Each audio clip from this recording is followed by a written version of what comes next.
Bonjour à tous et bienvenue à la Taverne du Gamer. Je suis Kira, accompagné comme toujours de Sid. Bonjour Sid, comment vas-tu ? Bonjour Kira, bonjour à toutes et à tous. Ça va super, merci beaucoup pour cette nouvelle émission. Et ma semaine, ma foi, s'est bien passée. Qu'est-ce que j'ai fait ? Pas grand-chose. Enfin, j'ai travaillé beaucoup. Mais je n'ai pas... Là, dans le train, j'ai plutôt dormi. J'ai regardé un peu de Hunter x Hunter. Et en jeu vidéo, je suis plutôt sur des jeux rétro gaming de PS2. Donc, il y aura certainement des chroniques PS2 qui arriveront bientôt. Mais sinon, j'ai pas retouché à la PS5 et j'ai pas retouché à la Switch.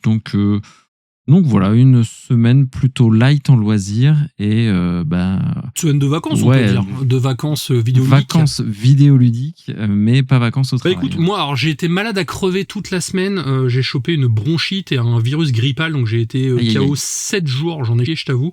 Du coup, forcément, quand t'as la grippe, tu te dis, je vais tenter des trucs de fifou. Donc j'ai regardé tous les Conjuring et la nonne et Annabelle. C'était pas la meilleure idée. J'ai enchaîné derrière sur le jeu Hades. Donc niveau Excellent. réflexe, c'était pas ça non plus, mais au moins ça m'a permis de la regagner petit à petit.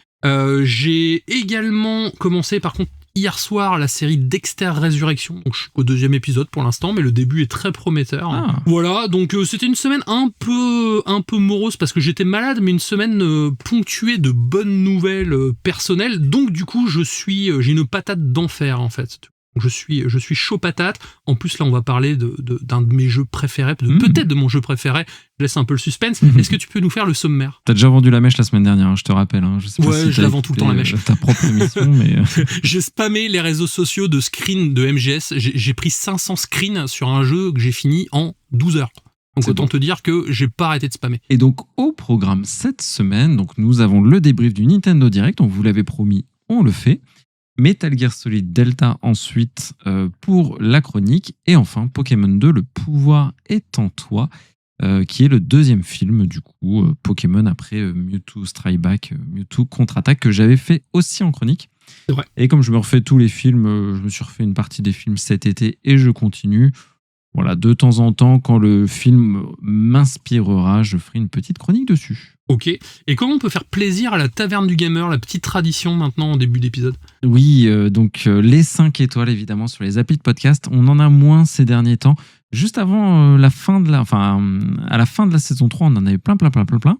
Et là, ça s'est un petit peu réduit. Donc si vous ne l'avez pas encore fait, vous le savez, c'est le meilleur moyen de nous soutenir. On ne demande rien d'autre que ça. Et sinon, vous avez les commentaires sur Spotify. Pareil, ça aide au référencement. Et les réseaux sociaux. Et surtout, faites-vous plaisir avec nos épisodes. Partagez-les. On est une communauté bienveillante entre nous. Donc n'hésitez pas à faire vivre la Taverne du Gamer. On est parti pour le débrief du Nintendo Direct. Donc c'est toi qui t'y es collé. Donc je t'écoute et puis on va voir ça ensemble juste après le Maestro.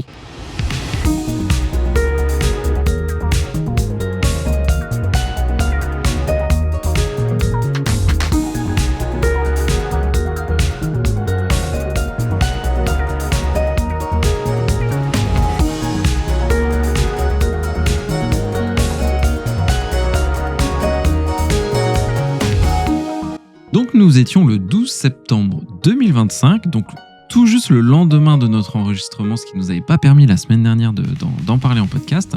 On est toujours dans les bons coups. Toujours. On se fait avoir par un Nintendo cette fois-ci. C'était pas la première fois, je crois qu'on avait la dernière fois un PlayStation. C'était un PlayStation la dernière fois. Un State of Play, ouais, exactement, qui arrivait. Le jour de l'enregistrement.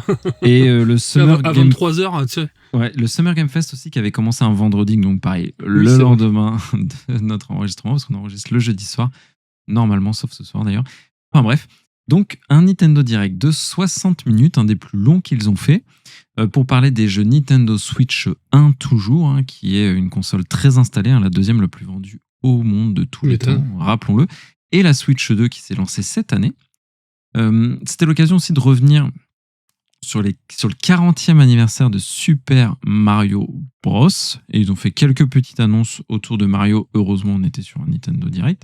De la petite annonce. Pour les 40 ans, je t'avoue, moi, j'étais un peu... il manquait un petit truc, tu vois. Ouais, 40 ans, c'est pas rien. 40 ans, c'est du lourd, mais c'est vrai qu'ils ont été plutôt discrets en termes de jeux vidéo, en tout cas. Et sache-le, est-ce que tu avais l'info ou pas ? On ne sait pas, tu nous diras. Mais Nintendo c'est la 3e fois qu'ils sont dans le top 5 des événements techno, même pas jeux vidéo, hein, techno, les plus regardés, les plus suivis sur Internet. Alors, je le savais pas, mais je m'en doutais. De l'année. Vu tout ce qui se passe sur le Nintendo Direct, je suis pas étonné. C'est assez fou, tu vois, le classement, le top 1, c'est le Nintendo Direct de l'annonce de la Switch 2, ça c'est plutôt ok. En deuxième, c'est le Summer Game Fest. En troisième, c'est ce Nintendo Direct-là, qui a été le 3e plus regardé et suivi sur Internet, devant l'Apple, la keynote d'Apple. Donc c'est assez fou quand même, qui a eu lieu 3 jours avant, donc en septembre. Et en 5e, c'est encore un Nintendo Direct, donc en mars, le 27 mars. Donc c'était à signaler, ils ont sur 5 événements, ils ont les 3 les plus regardés sur Nintendo. C'est assez fou, hein, ça montre quand même l'engagement énorme autour de la marque. Bah, le truc, c'est surtout eux qui ont initié ce format-là, donc c'est vrai que c'est un plus. Après, oui, ils ont de l'engagement autour de la marque, je dirais même un certain fanatisme un peu malaisant par moment, on en parlera tout à l'heure. Au niveau de la marque Nintendo, j'ai remarqué qu'avec certaines personnes, c'était très compliqué de débattre. Tu vois, tout de suite, tu te faisais accuser de vieux fans de Rockstar ou sans non plus essayer de discerner ou quoi que ce soit. Enfin, vraiment, il y a un côté très pédant, je trouve, qui m'a un peu gêné, je t'avoue, suite à cette conférence. Ouais, je pense qu'il faut pas mettre tous les fans dans le même sac. C'est pas tout à fait, à mon sens, propre à Nintendo. Il y a plus de fans de Nintendo que le reste, puisque c'est la console la plus vendue. Ils ont le plus d'aura. Mais à contrario, quand on aime Nintendo, souvent, on se fait traiter de fanboy Nintendo ou autre. Donc je pense que ça va un petit peu dans les deux sens. Et ça, c'est quoi ? C'est des réminiscences de la guerre des consoles sur les réseaux sociaux qui, malheureusement, a la dent dure. Alors que finalement, guerre qui en soi n'existe plus. Puisque non, y a plus de Nintendo et PlayStation ne sont pas vraiment sur le même segment et les deux connaissent un énorme succès. Et Xbox, petit à petit, se retire en tant que marque de constructeur. Donc c'est vrai que je te rejoins, c'est triste presque de voir des joueurs s'écharper, qu'on aime ou pas la marque. Il faut laisser, je pense, tout à chacun kiffer ce qu'il aime.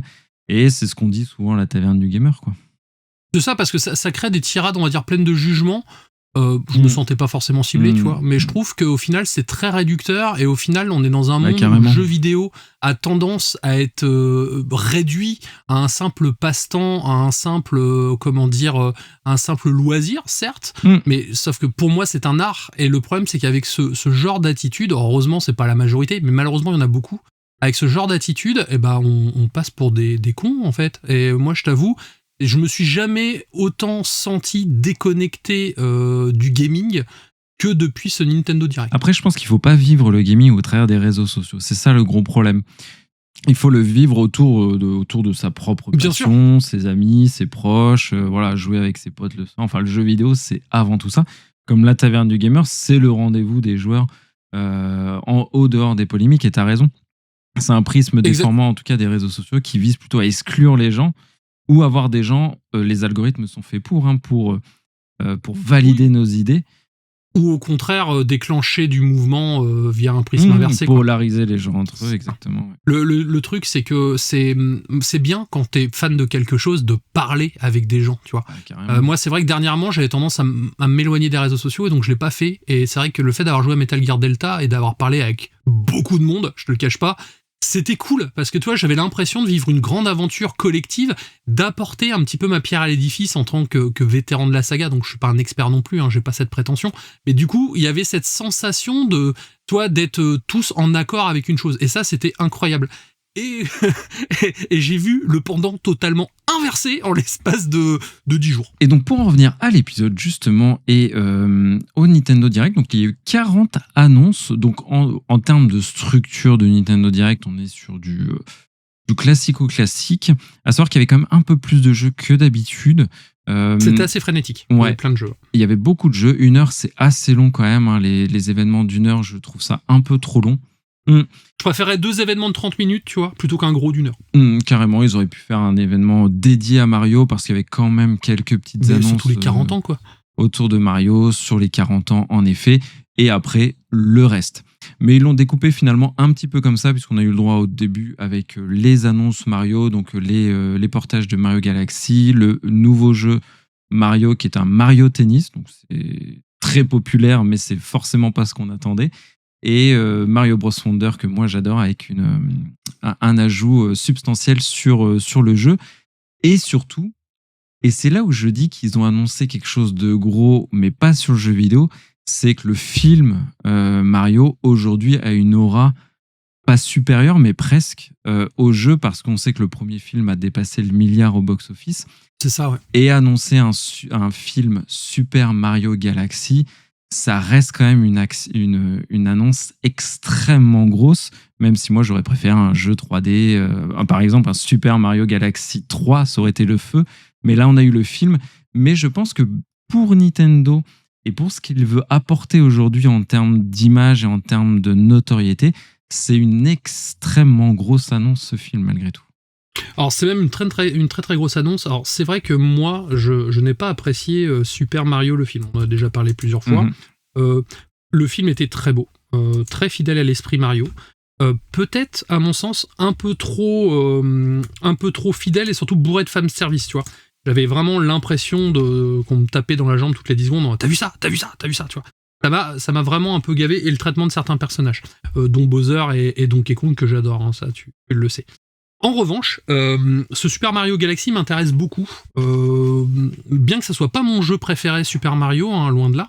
Ça n'empêche que le concept même du jeu sur des petites planètes était tellement, je trouve, incroyable et propre ludique à ce jeu. C'était très ludique. Je me demande comment ils vont faire pour le retranscrire dans ce film. Du coup, rien que pour ça, ce film m'intéresse énormément. Ouais. Là où par contre, carrément, je suis plus mesuré, c'est que le film Super Mario est sorti en 2023, donc il y a 2 ans. Et un film comme ça, en moyenne, il faut compter 4 ans pour le développer dans de bonnes conditions. Donc c'est-à-dire, ce film, on ne l'aura pas au moins avant 2027. Est-ce que c'est pas un peu tôt, même si c'est les 40 ans et qu'il fallait le montrer, ok, mais est-ce que c'est pas un peu tôt pour présenter ce nouveau film ? Bah écoute, je ne sais pas, j'avais compris que c'était pour 2026, donc peut-être que j'ai mal compris sur le film. Mais je crois même qu'ils ont annoncé la sortie. C'est pire que ça, je crois que c'est avril 2026. Après, sur la qualité du film en lui-même, il y a Nintendo. Je pense qu'ils ne peuvent pas se permettre, tu vois, d'avoir un film qui est bancal, un film mal réalisé. Donc, je nourris pas cette crainte, mais elle est légitime. Mais en tout cas, pour moi, j'ai bien noté avril 2026 pour la sortie du film. Peut-être que je me trompe. Alors, tu te trompes pas, le seul truc, c'est que avec le crunch des effets spéciaux, certains films ont eu des annonces de sortie et ont été décalés à certains même à des dates très très éloignées. Je pense par exemple à Beyond the Spider-Verse, le prochain Spider-Verse, qui aurait dû sortir théoriquement en 2025, et a priori ça serait 2027 en fait. Parce que justement, bon après, on est sur un cas à part, hein, le film est très très compliqué à produire avec tous les styles d'animation. Ça va être plus simple parce qu'ils ont déjà aussi pas mal d'assets, mais je t'avoue que 3 ans, ça me paraît peu. Après, un Pixar, c'est 4 ans en moyenne, ça me paraît peu. Tu vois, je les vois mal décaler la date, parce qu'ils avaient annoncé pareil lors d'un Nintendo Direct le premier film, et s'y était tenu. Mais en tout cas, restons vigilants, tu as raison de nous le dire. Mais en tout cas, c'était annoncé avril 2026. Donc voilà, on verra. Et du coup, ce que l'on vous propose, et ce que je te propose, Kira, notre petite tradition, parce que 40 jeux, on ne peut pas tout faire, vous le savez. Hein. Donc, on s'est fait un top 3, avec éventuellement une mention si on en a une et on peut ne pas en avoir, et une déception si on en a une et on peut éventuellement ne pas en avoir. Mais en tout cas, un top 3, c'est sûr. Donc, Kira, je te laisse commencer si tu as un top 3, on t'écoute. Alors, mon top 3, en fait, je vais faire dans le classique, c'est Mario Tennis Fever. Déjà parce que le jeu, je l'ai poncé à l'époque sur GameCube, voilà, en coop à 4, enfin en coop, en match à 4, c'était toujours très très cool en écran splitté. Et là, surtout, ce qui m'interroge, parce que ça reste un Mario Tennis, là où je suis un peu interrogé, où je suis même assez intrigué, c'est qu'ils ont promis dessus une expérience solo, ce qui va changer des autres Mario Tennis, dans le sens où ils ont fait un petit scénar, donc c'est pas un scénar qui casse 3 pattes à un canard, mais c'est un scénar pur Nintendo-esque, où les personnages, tu sais, sont transformés en bébés, et du coup, pour retrouver leur forme normale, ils vont devoir affronter d'autres joueurs dans des matchs de tennis, comme un espèce de combat sur l'île, et au final, je trouve que c'est une bonne idée, ça correspond bien à l'ADN Nintendo, à l'ADN Mario, Et si le gameplay est aussi bien que les anciens, moi je t'avoue, je suis assez hypé. C'est le Mario Tennis Daima, donc comme Dragon Ball, où ils sont redevenus bébés. C'est la mode. Hein. Mais je pensais que, tu vois, je pensais que c'était ton top 1 ou 2, mais je savais que tu étais sur le coup parce que t'aimes beaucoup cette licence. Et c'est très cool, hein, c'est vraiment ultra populaire. Je pense que ça va marcher très très fort. J'aimais bien le côté un peu des pouvoirs magiques et tout, les grosses attaques. Avec les raquettes, elles ont un nom, mais il y a des raquettes un peu spéciales. Et je crois que c'est Camelot, le studio qui est derrière, ceux qui ont fait... Rien à voir avec la table ronde et tout. Hein. Non, c'est avec un C. Ceux qui ont fait les Golden Sun. Je crois que c'est eux qui sont derrière. À vérifier l'info, mais de mémoire, c'est eux qui s'en occupaient. Et du coup, maintenant qu'ils ont fini ce jeu-là, j'espère qu'ils vont se mettre sur un Golden Sun 3 ou un remake de Golden Sun, ce serait chouette. Surtout que tu te rappelles, quand on a fait Mario Party, il y avait quelques phases de tennis, on s'était bien marré, on s'est dit, ça serait cool un nouveau Mario Tennis, c'est chose faite. Carrément. Donc ça, pour moi, ça fait partie des bonnes annonces Mario. Tu vois, là où on était un peu déçus tous les deux sur le contenu Mario pour les 40 ans, ça, c'est plutôt cool. Je reste dans le Mario pour mon top 3. Donc c'est... je le fais rarement, je suis pas trop DLC, mais là, c'est un DLC ou un ajout. C'est Super Mario Wonders, donc qui arrive avec son extension, qui arrive sur Switch 2 déjà, et qui arrive accompagné d'une extension qui s'appelle le parc B-Label, je crois, de mémoire, et qui a l'esprit d'un parc d'attractions, donc qui rajoute plein d'interactions entre les joueurs, plein de choses, plein de trucs assez rigolos à faire, un peu du party game, donc c'est marrant, tu vois. J'ai l'impression qu'ils ont rajouté un peu de Super Mario Jamboree dans ce Super Mario Wonders, et une bonne idée. Ouais. Et ça a l'air vraiment chouette, tout en gardant le concept évidemment de la 2D. Mais si tu veux, c'est un DLC qui me semble assez riche en contenu pour que je retourne dessus avec plaisir. Et j'aime vraiment, c'est un de mes jeux Mario préférés, j'ai pas arrêté de le dire, tu sais, Kira. Oui. Mais voilà, en top 3, je pense que c'est bien parce que c'est un DLC, faut pas abuser, c'est pas non plus une annonce du siècle. Mais si ça permet à du monde d'aller sur ce jeu-là, franchement, allez-y, c'est canon, je l'adore vraiment. Et qu'est-ce qu'il en est de la mise à jour Switch 2 ? C'est une mise à jour payante, inclus dans le Switch Online comme Zelda, ou est-ce que c'est... J'ai pas l'info parce que c'est prévu pour le printemps 2026. Donc ça n'a pas été dit. C'est pas tout de suite, quoi. Ouais, ça n'a pas été dit au Nintendo Direct. Donc à voir. Point d'interrogation. J'ai pas eu l'info entre temps. Peut-être qu'elle est tombée, mais je ne sais pas. En tout cas, c'est pas tout de suite. C'est printemps 2026 sans avoir le mois exact non plus. D'accord. Donc ton top 2, Kira. Alors d'après toi, c'est quoi mon top 2 ? Alors, je pense que tu auras mis Hades 2 en top 2. Eh ben non, pas du tout. Ah. En top 2, j'ai choisi Pokémon Pokopia. D'accord. Ouais, attends, un jeu où tu incarnes un métamorphe sous forme humaine. On doit créer un écosystème pour accueillir et héberger des Pokémon. L'objectif, c'est de cultiver, construire et décorer et interagir, surtout avec les Pokémon. Moi, clairement, je kiffe. C'est Animal Crossing avec un skiff, une Pokémon. Et quand je vois le nombre d'heures que j'ai passé avec ma fille sur Animal Crossing, je me dis que s'il y a un mode coop, il y a vraiment moyen de se marrer, quoi. Et le côté un petit peu chill, c'est tout à fait dans l'ADN de Nintendo.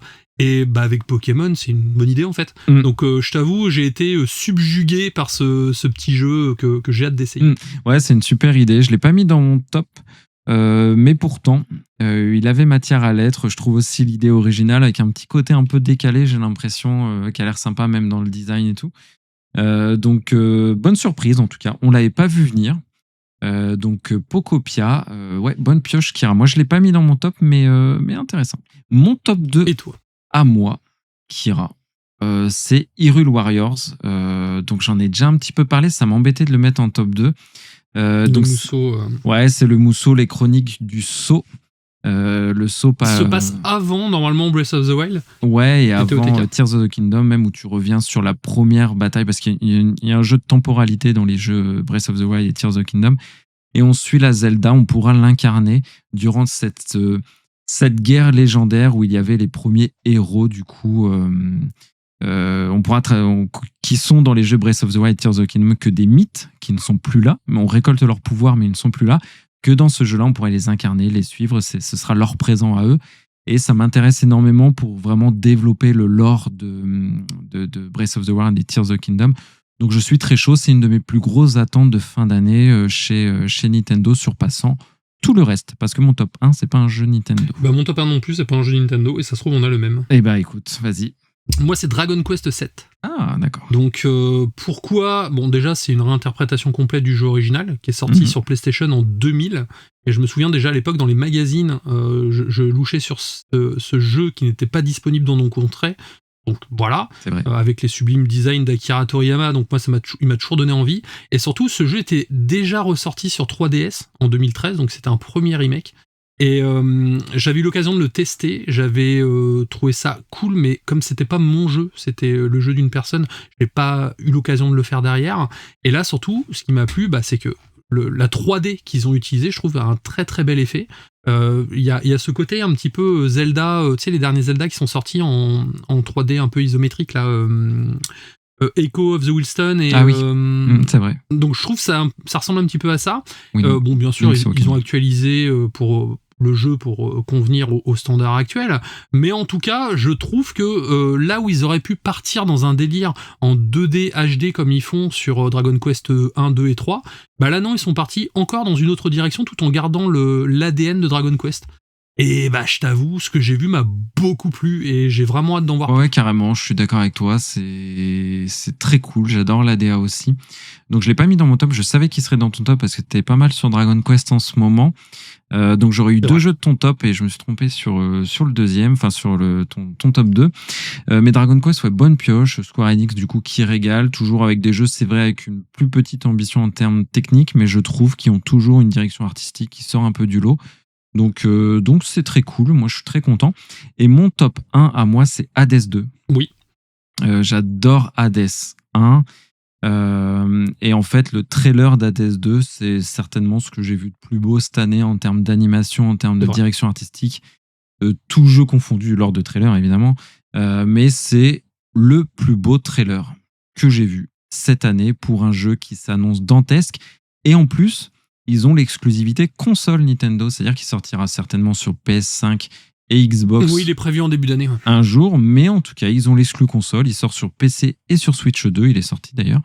Et ça va être un jeu incroyable. Donc j'ai hâte de le faire. J'ai peu de temps, mais dès que j'ai l'occasion, je me jette dessus comme un morphalou.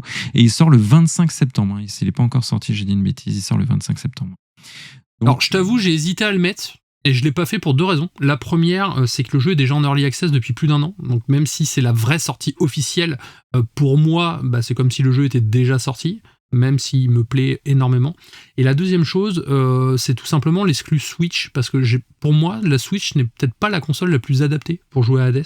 Je trouve que les sticks sont très petits, et même si on part sur une manette pro, j'ai pas le même feeling qu'avec un pad Xbox ou un pad PlayStation.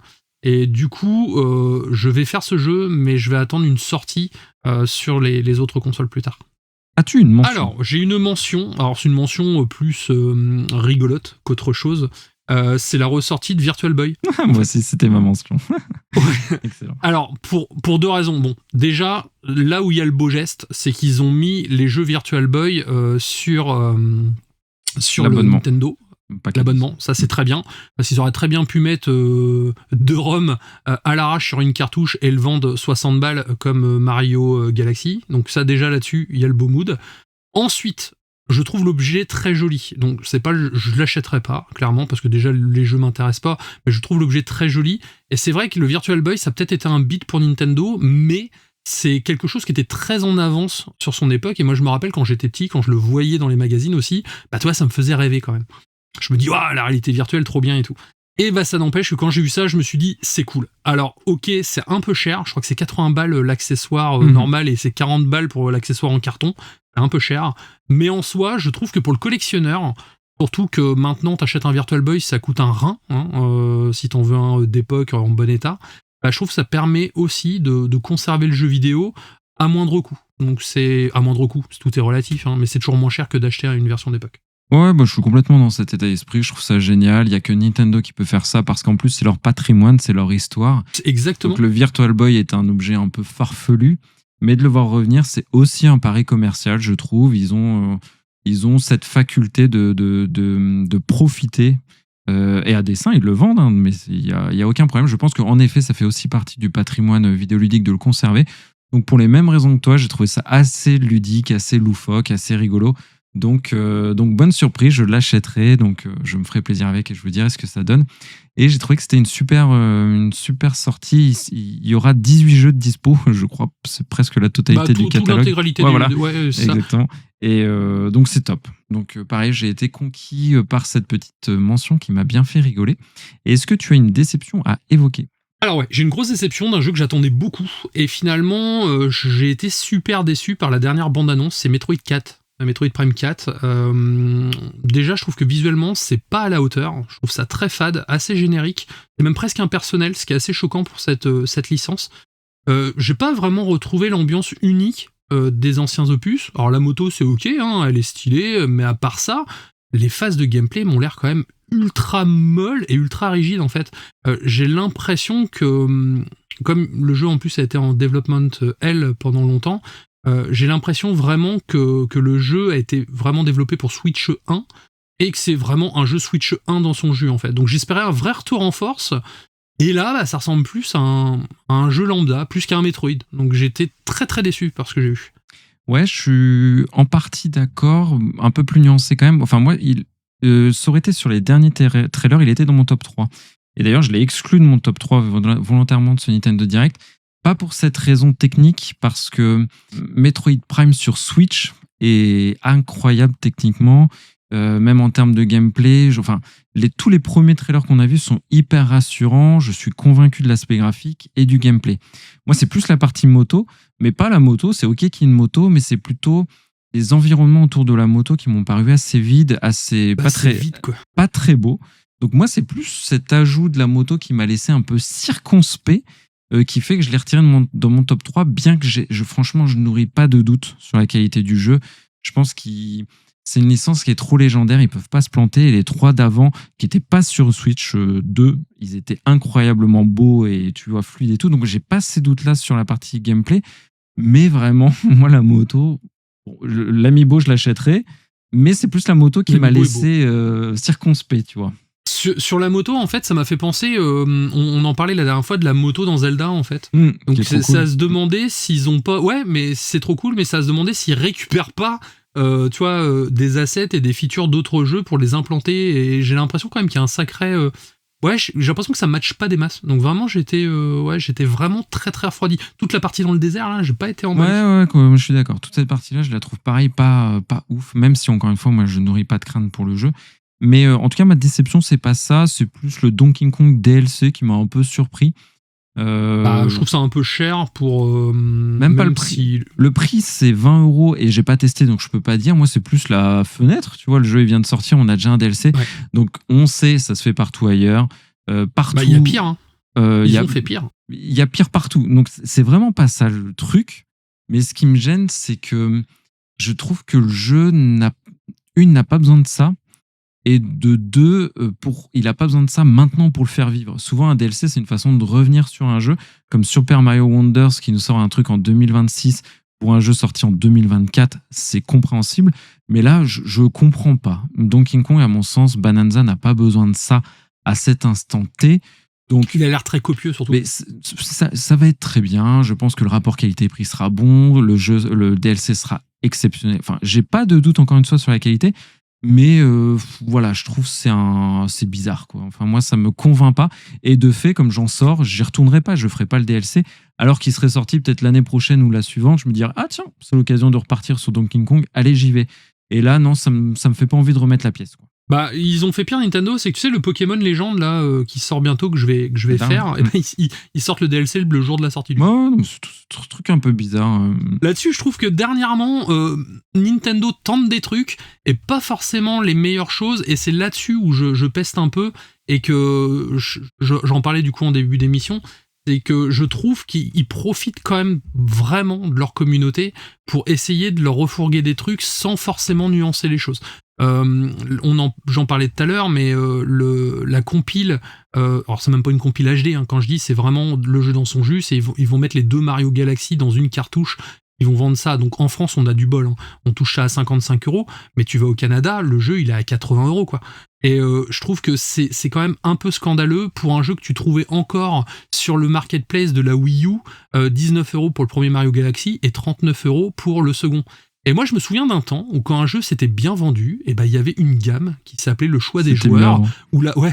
le choix des joueurs ou la gamme Platinum où le jeu baissait en fait. Tu vois, ils auraient sorti les deux à 40 balles, ok, voilà, là je suis d'accord. Mais là, sortir les deux à plus de 50 balles, il y a zéro travail qui a été dessus, aussi bien le jeu qu'il est. Hein. Et j'ai pesté de la même manière pour Red Dead, qu'ils ont sorti à 40 balles pour un jeu qui est certes sublime, mais qui est juste un portage pur et simple de la version 360 d'époque. Alors, c'est pas tout à fait vrai qu'ils aient rien fait. Donc, le jeu sera HD, il sera 4K, il y aura un ajout, un chapitre supplémentaire.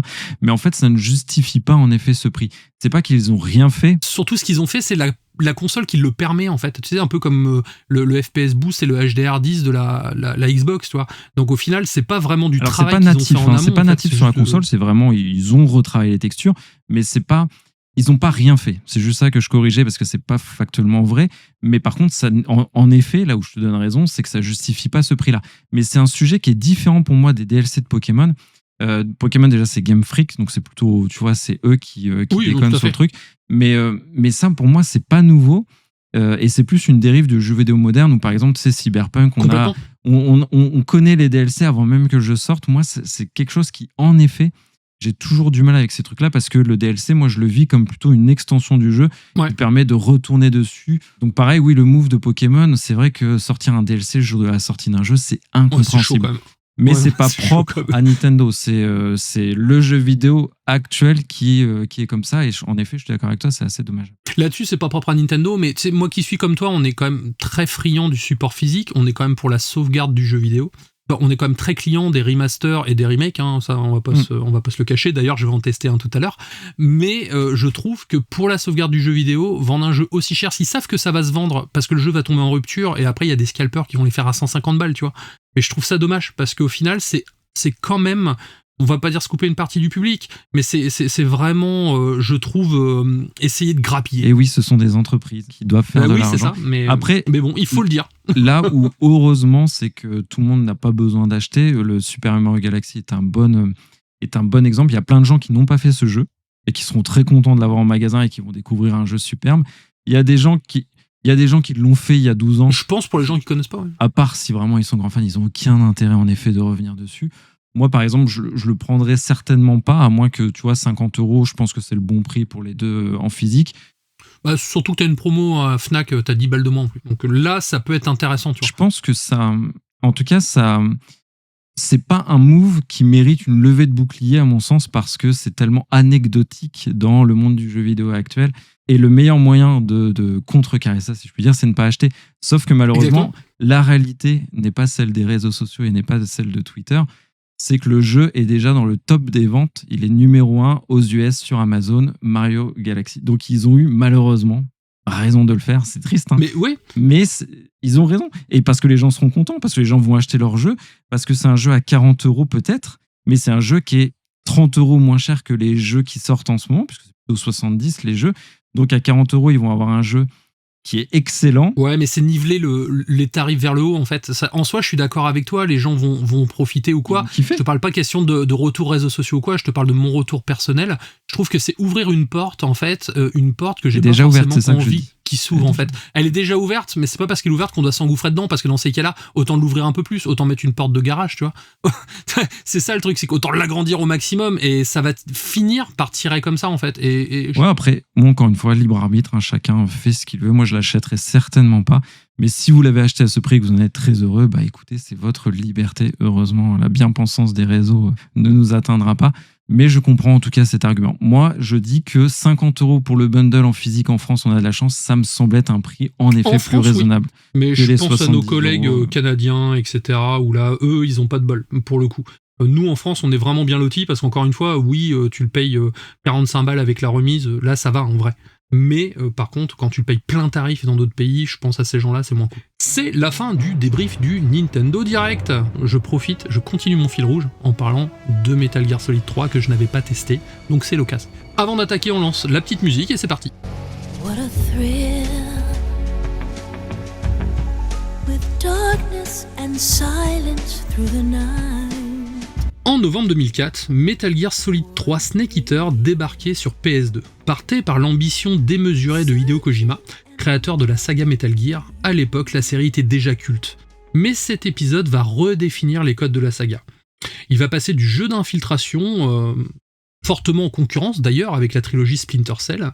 Kojima, alors au sommet de son art, livre une œuvre dense, cinématographique, profondément philosophique et avec une petite touche nanardesque, ça c'est important parce que c'est très proche du personnage, qui donne une identité si particulière à cet épisode.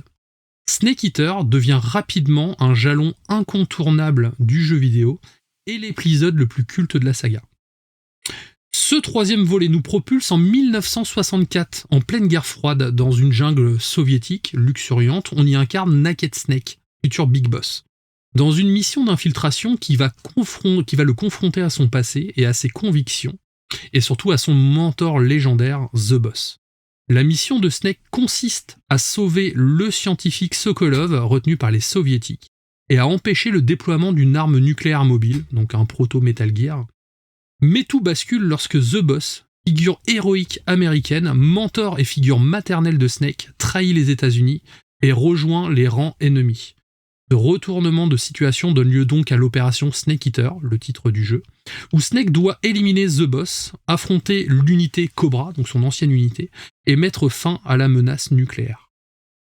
Tout un programme. Tout un programme. Donc c'est un récit dense et tragique, porté par des personnages hauts en couleur, comme c'est très bien le faire Hideo Kojima. Donc on va retrouver le sadique Colonel Volgin, donc principal antagoniste, le jeune Ocelot, donc pas encore le monstre de charisme qu'on connaît, et les membres de l'unité Cobra, donc chacun incarnant une émotion liée à la guerre. Donc on va avoir la peur, la douleur, la colère, etc.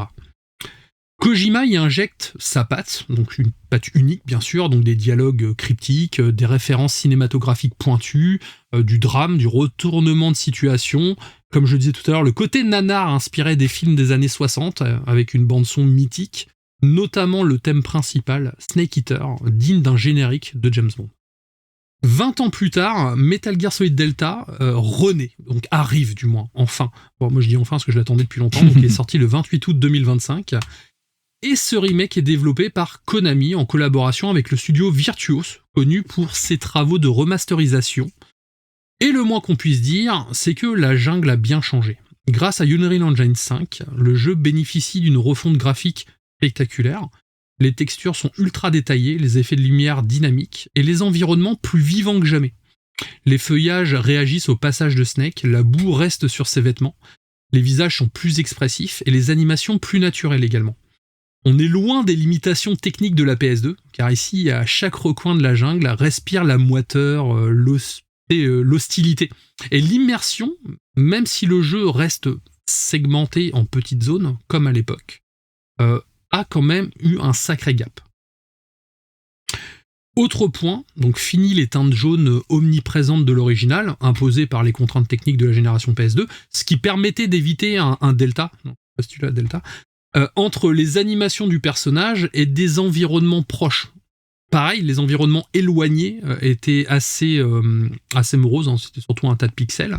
Et là-dessus, le remake offre une palette de couleurs beaucoup plus nuancée, plus réaliste et surtout plus agréable à l'œil. Donc fini les maux de tête après les grosses sessions de jeu, mais il garde malgré tout, tu sais, cette palette de couleurs. C'est juste qu'elles sont plus diffuses en fait. Donc les effets s'adaptent à l'heure et au lieu, donc la brume matinale, la lumière dorée du crépuscule, l'ambiance nocturne un petit peu plus bleutée, et le jeu gagne en lisibilité et en atmosphère. Ouais, c'est un petit peu sur cet élément-là, tu vois, où moi, c'était pour cette raison que j'ai pas acheté le jeu. J'aime beaucoup le jeu, mais moins que toi, évidemment. Je suis pas un puriste de cet épisode-là. Je préfère le 1 et le 5, paradoxalement. Mais c'est la première fois que je trouve un remake, enfin plutôt un remake qu'un remaster, moins beau que l'original. C'est parce que j'aimais bien la patine de l'époque. Mais je sais que c'est un avis tout à fait subjectif qui m'appartient qu'à moi et qui est certainement pas le plus populaire. Mais je trouve le jeu finalement assez fade et générique, plus que le jeu d'époque qui avait cet aspect un peu...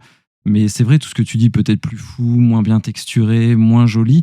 Mais si tu veux, moi, en tout cas, sur cet aspect nostalgique-là, et peut-être à tort, attention, je dis pas que j'ai raison, mais en tout cas, c'est pour cette raison que je l'ai pas acheté, c'est parce que je trouve ça, en fait, vilain, et on n'est pas dans la direction artistique, mais comme tu l'as dit, qui était pour des raisons techniques, certainement un peu artistiques, mais j'aimais bien cette partie-là, cette colorimétrie qui faisait partie un peu du charme du truc, Et moi, c'est ce qui m'a pas fait passer à l'achat. Donc peut-être que ce que tu vas dire après va me faire regretter amèrement et j'en doute pas. Mais en tout cas, c'est pour cette raison que je l'ai pas acheté. Après, je pense aussi, c'est parce que tu as dû voir que certaines scènes sorties du contexte sur Internet avec des comparatifs. Parce que dans le jeu, en fait, si tu veux, même si la patine est plus nuancée, la patine reste toujours là, en fait. Et c'est ce qui fait que ce jeu, du coup, ressort davantage. On a quelque chose de plus homogène, tout en gardant vraiment la direction artistique d'époque. Et c'est ce qui fait que pour moi, en fait, le remake est supérieur à l'original. Le gameplay, on va parler du gameplay qui a subi une petite modernisation subtile. Okay. Donc, clairement, de base, sur le squelette, c'est une copie carbone de la version Subsistance, donc qui est sortie en 2005. La caméra d'origine est bien sûr présente, elle reprend la caméra classique en vue du dessus, et elle va intégrer une nouvelle caméra, donc c'est celle de la version Subsistance, qui est une vue plus libre, de dos, au niveau de l'épaule, tu sais, à la troisième personne. Cette caméra qui est devenue un standard des jeux modernes, en fait, qui permet une meilleure lisibilité et une immersion accrue, est devenue la caméra principale du jeu, même si on peut toujours le faire dans les conditions d'époque. Donc plusieurs ajouts, certes timides, viennent moderniser ce mode et adoucir l'expérience sans trahir l'original. Donc je vais citer quelques ajouts. Donc déjà, maintenant, on peut changer de camouflage à la volée. Donc on n'a plus besoin de passer par le menu pour adapter son camouflage. Maintenant, Snake peut désormais changer sa tenue en temps réel directement, donc ce qui fluidifie quand même l'infiltration. On appuie sur la flèche du haut, on choisit son camouflage, on appuie sur la croix, bim, on a changé de costume. Donc ça, c'est quand même très très bien.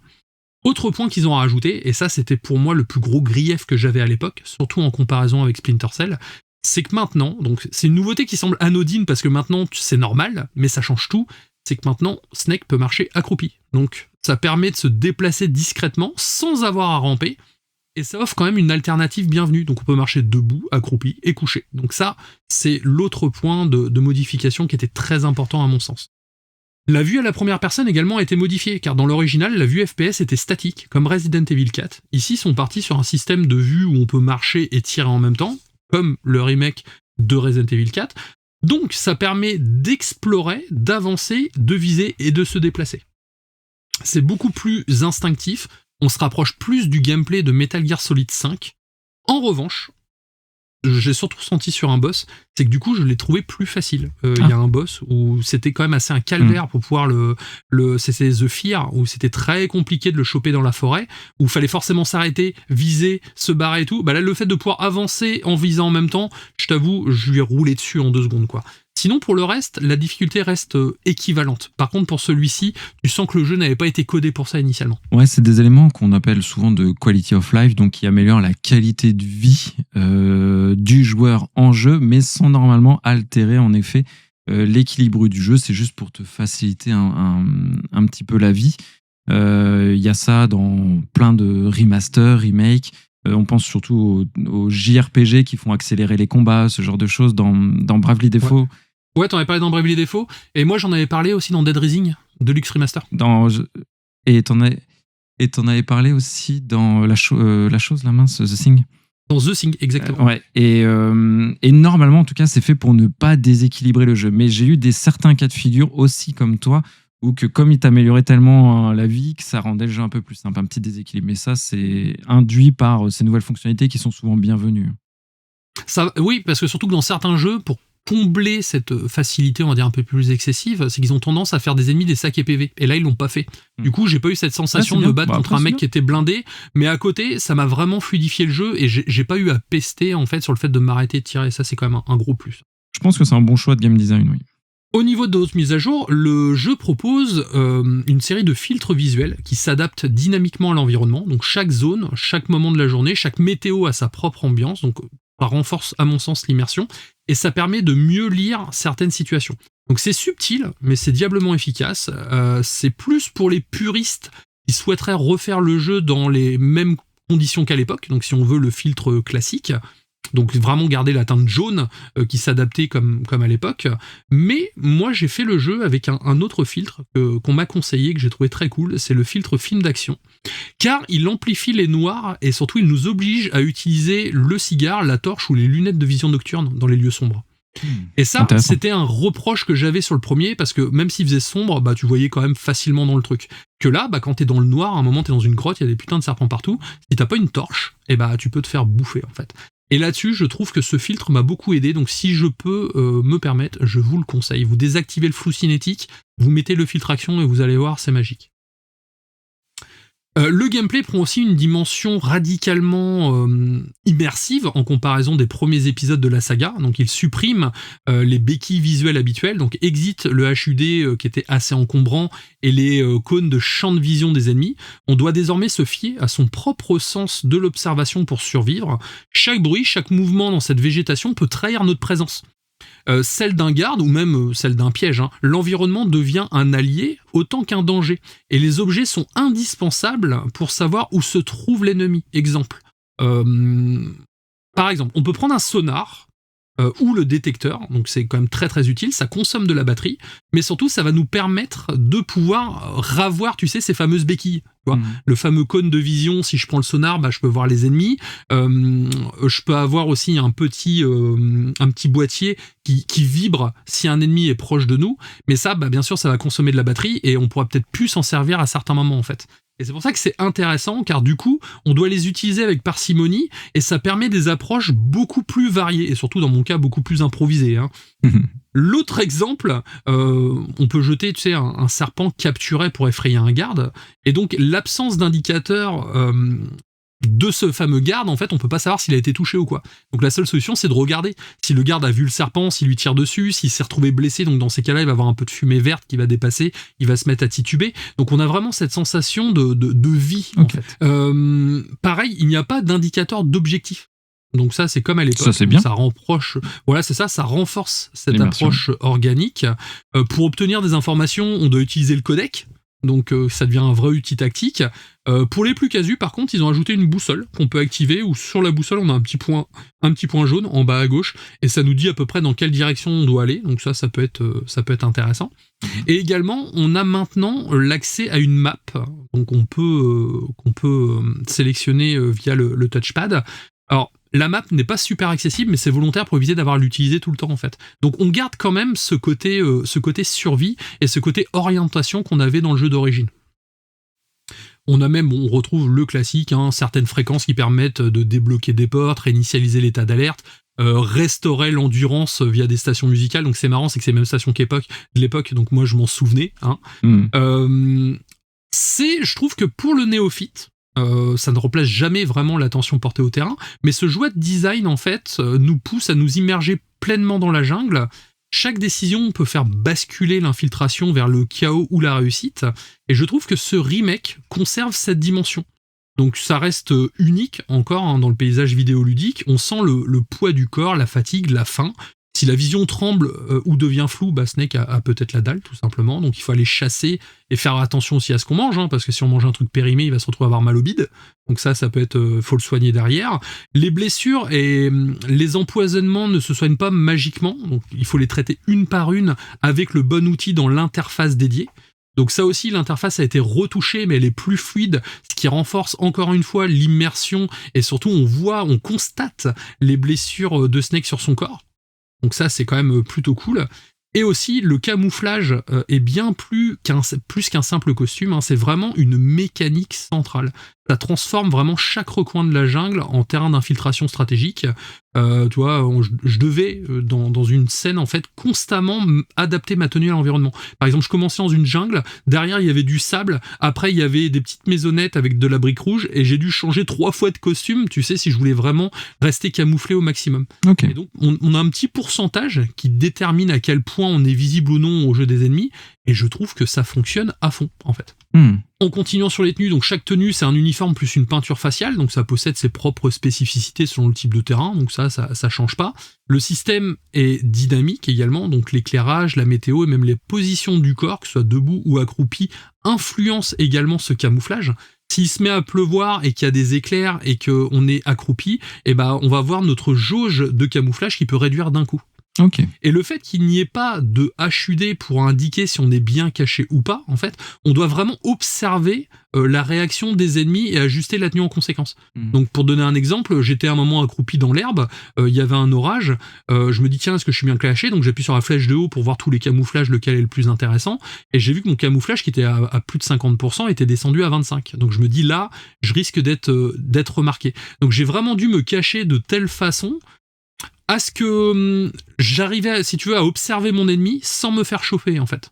Les cônes de vision des ennemis, comme je t'ai dit, ils sont plus là, faut anticiper les patrouilles, observer à la jumelle, écouter avec le micro aussi, t'as ton petit micro qui permet d'orienter pour voir s'il y a des ennemis dans tel ou tel coin, et avoir le beau camouflage qui permet de rester invisible, en fait. Le micro de la DualSense ? Non, c'est un espèce de micro portable que Snake a dans le jeu, en fait. Donc tu vises, et en fait, quand tu vas le tourner en mode FPS, et tu vas viser une zone et tu vas entendre s'il y a des... Voilà, c'est ça. Et c'est ça qui est dommage, du coup tu me tends une perche, c'est qu'ils utilisent pas le petit micro de la DualSense, et j'aurais aimé entendre le son des personnages dans ma manette, en fait. Et dans le jeu, c'est dommage, c'est qu'ils n'ont pas du tout mis à profit la DualSense. Il n'y a pas de vibration adaptative ou quoi que ce soit. Dommage. C'est les vibrations classiques, et ça, c'est quand même vraiment con, quoi. Surtout pour un jeu où il est quand même primordial d'avoir une approche lente et méthodique, et j'aurais aimé quand même que mes sensations de vibration me le retransmettent. Pareil, au niveau de l'alerte, vaut mieux éviter les ennemis, ils visent très bien, l'intelligence artificielle m'a beaucoup surpris pour un jeu de 2003, on peut se faire tuer très très facilement dans ce jeu, donc la difficulté est quand même bien là. Même moi qui connais le jeu, je me suis fait avoir à 2-3 moments.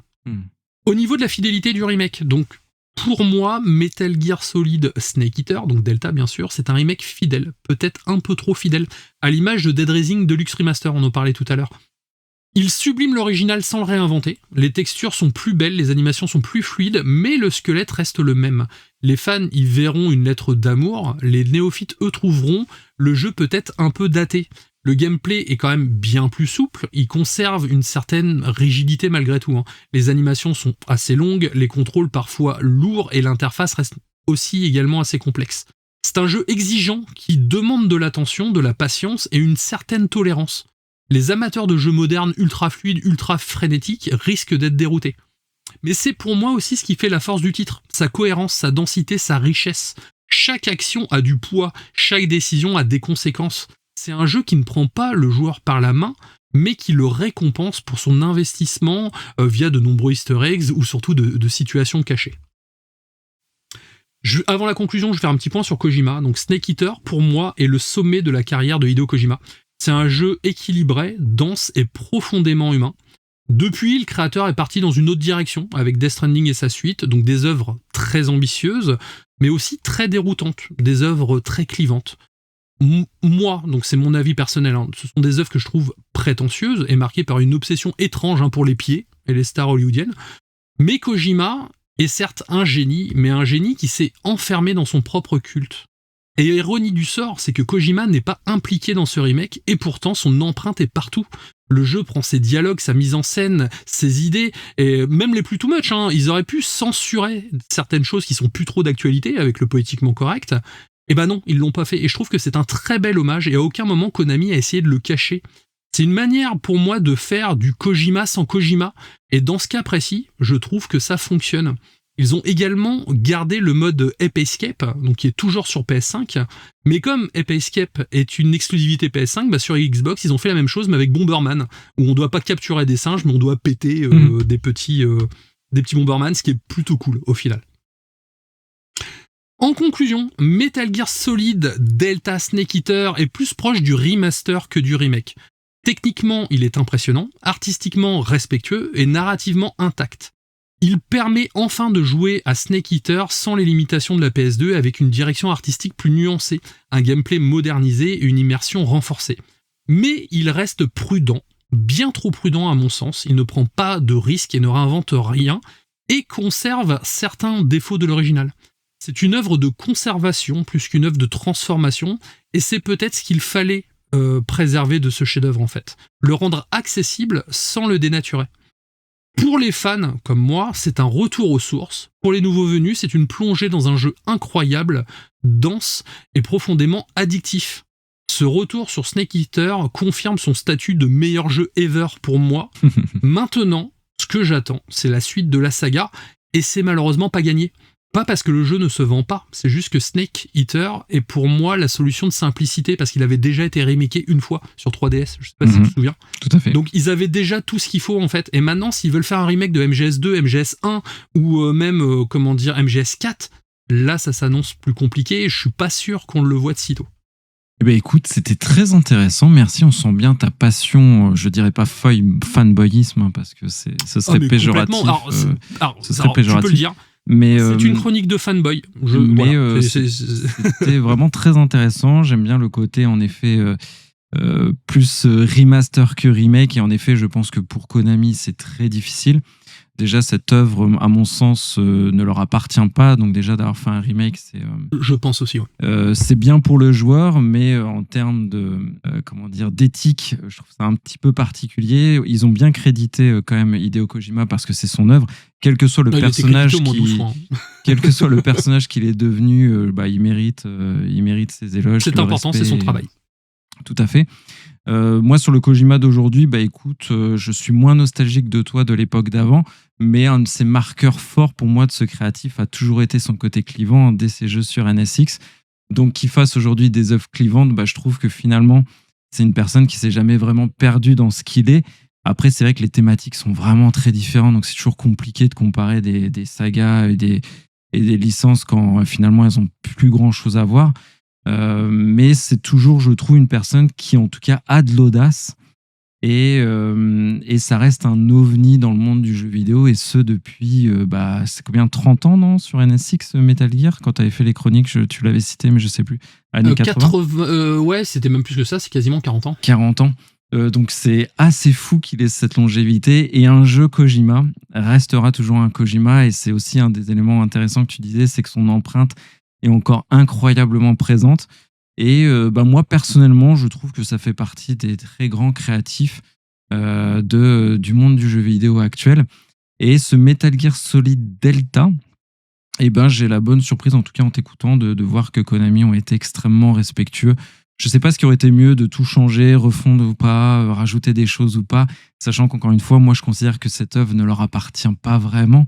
Même si légalement c'est le cas, ils n'ont rien fait de mal, attention, c'est pas ce que je veux dire. Bien sûr. Mais voilà, c'est difficile, donc je pense qu'ils ont bien fait leur travail. En tout cas, Konami, c'était un peu casse-gueule, si je puis dire, et ils ont fait ce qu'il fallait, en tout cas.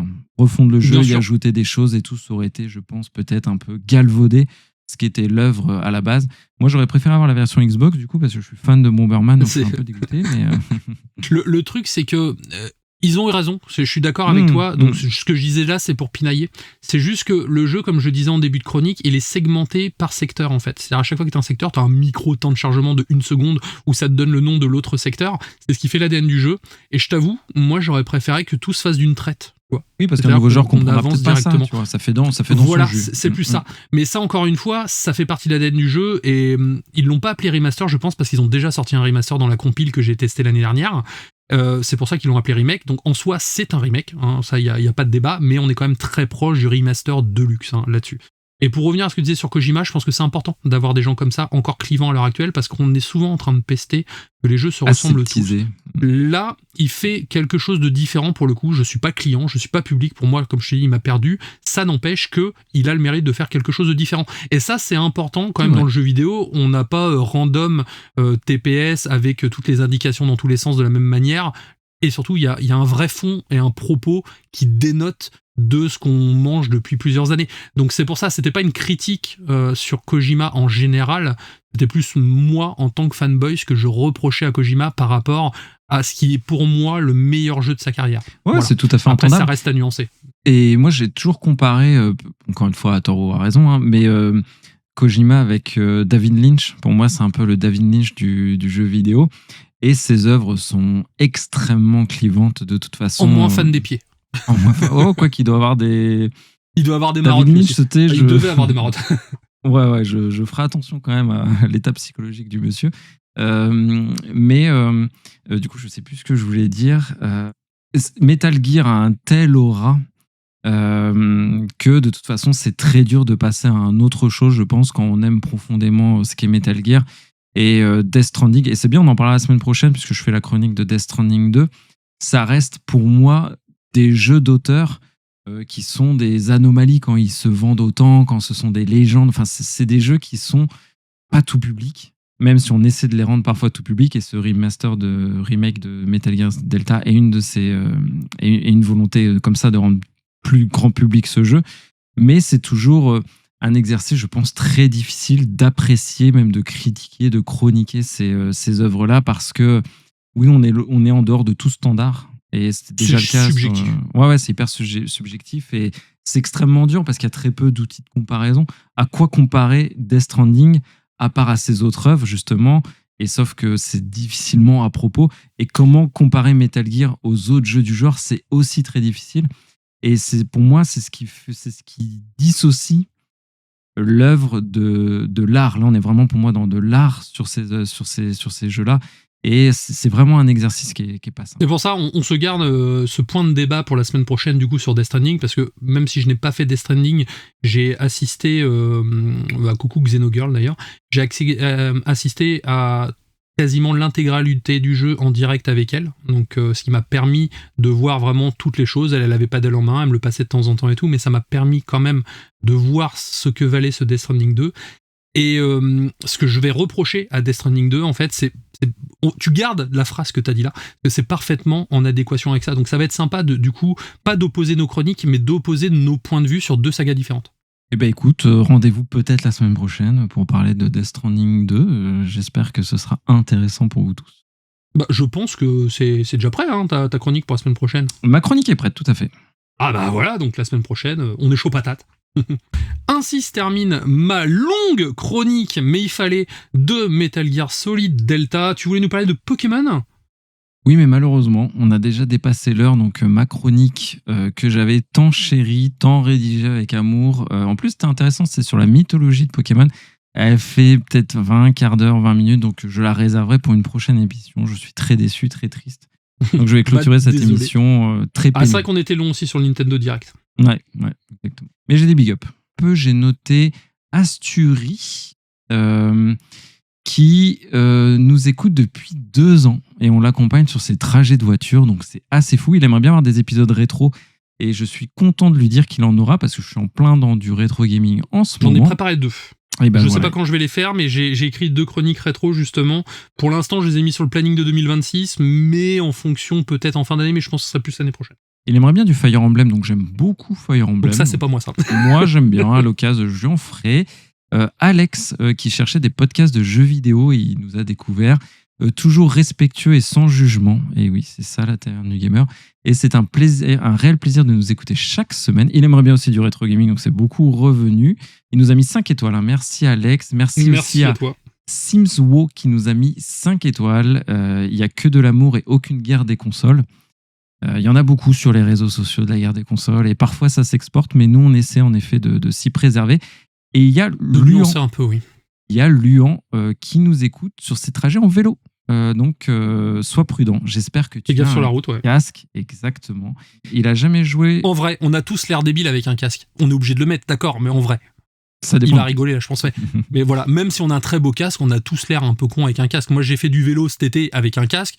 Bon, de base, j'ai pas une tête à chapeau, mais là, c'était quand même un peu ridicule. J'espère que tu rigoleras pas trop et que tu tomberas pas avec ton petit vélo, mais en tout cas, merci pour ton gentil message sur le formulaire du site web. Donc voilà, les 5 étoiles, le formulaire du site web et les commentaires Spotify. J'avais promis d'en prendre un, je l'ai pas fait, mais la semaine prochaine, promis, je le fais. Du coup, je te laisse le mot de la fin, car l'émission est terminée, un peu abruptement, c'est vrai, mais l'émission est finie. Oui. Je te laisse conclure. Eh bien oui, donc je ne conclurai pas avec Pokémon Le pouvoir est en toi, mais promis, vous l'aurez dans 2 semaines. C'est un très bon film en plus, donc ce sera sympa d'en parler. Mais surtout, jouez bien à Metal Gear Solid Delta que Kira a énormément aimé. Regardez des films, jouez à ce que vous voulez, écoutez de la musique, c'est très important, dont les OST de jeux vidéo, et souvent c'est trop cool. Et lisez des livres, j'avais failli oublier de dire de lire des livres. Et surtout, c'est important. Prenez soin de vous, amusez-vous et on se dit à la semaine prochaine. À la semaine prochaine. Ciao. Ciao.